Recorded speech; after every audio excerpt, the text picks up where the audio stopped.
देश की राजधानी में प्रदूषण की समस्या एक बड़ी मुसीबत बनती जा रही है।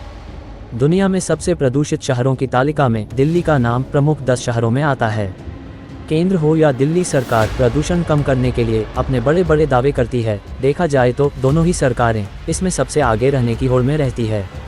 लेकिन जब प्रदूषण मापने की बारी आती है तो उपयुक्त यंत्रों की उपलब्धता प्रदूषण की गंभीरता को बताने में पूर्ण रूप से सहायक नहीं दिखाई देती। ऐसा दावा कर रहे हैं पर्यावरण पर कार्य कर रहे पर्यावरणविद चौधरी हरपाल सिंह राणा।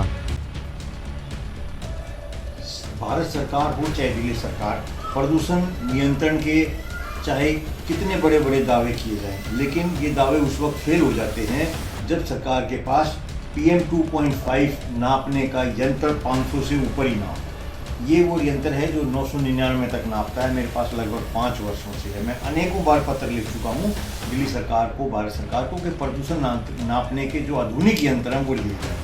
लेकिन सरकार कह रही है कि हमारे पास सभी हैं। अब ये जो RTI से जो जानकारी मालूम हुई है उसमें लिखा गया है कि हम भारत सरकार और दिल्ली सरकार, केंद्रीय प्रदूषण नियंत्रण बोर्ड, दिल्ली प्रदूषण नियंत्रण कंट्रोल समिति के पास 500 तक के ही यंत्र हैं जिसमें PM 2.5 500 तक ही नापा जा सकता है। ये यंत्र 999 तक नापता है और मेरे पास 800-900 तक के दिल्ली में प्रदूषण की जो रिकॉर्डिंग है वो मौजूद है, जिससे ये साबित होता है कि भारत सरकार प्रदूषण नापने में पूर्ण रूप से कार्रवाई नहीं कर रही है। और सबसे आसान तरीका ये होता है अपनी गलती कमी को छिपाने का कि उसके पता ही ना लगाओ कि उसकी समस्या क्या है, और जब तक समस्या पता नहीं लगेगी उसका समाधान नहीं होगा।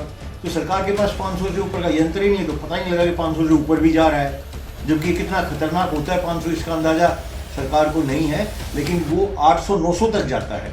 और मैं तो ऐसा भी मानता हूँ कि 1000 से भी ऊपर जाता है। तो कहीं भी ऐसी TV में खबर आती है कि 1000 से ऊपर चला गया, लेकिन भारत सरकार के पास यंत्र उपलब्ध ना होना बहुत ही खेद का विषय है। दिल्ली NCR में वायु प्रदूषण को कम करने और पर्यावरण की रक्षा के लिए अब तक एकत्र किए गए पर्यावरण संरक्षण शुल्क और पर्यावरण मुआवजे का 80% फंड का केंद्रीय प्रदूषण नियंत्रण बोर्ड इस्तेमाल ही नहीं कर सका है। नेशनल ग्रीन ट्रिब्यूनल NGT में दाखिल रिपोर्ट में CPCB ने कहा कि फंड का केवल 20% ही खर्च किया गया। CPCB ने ये रिपोर्ट फंड के इस्तेमाल की जानकारी देने संबंधी NGT के आदेश पर दाखिल की थी। इस पर राणा क्या कहते हैं आपको सुनाते हैं। इसमें सबसे ताज्जुब की बात यह है कि सरकार के द्वारा सिर्फ 20% रुपए ही खर्च किए गए हैं। जो ये केंद्रीय प्रदूषण नियंत्रण समिति है, दिल्ली प्रदूषण नियंत्रण समिति है, इसके द्वारा ये इसमें जो रिपोर्ट दी गई है उसमें ये कहा गया है कि CPCB ने रिपोर्ट में कहा है कि पर्यावरण संरक्षण शुल्क और पर्यावरण मुआवजा के दोनों मदों में के तहत एकत्रित किए गए कुल 777 करोड़ रुपए में से केवल 156 करोड़ रुपए ही वितरित किए गए, मतलब खर्च के लिए दिए गए।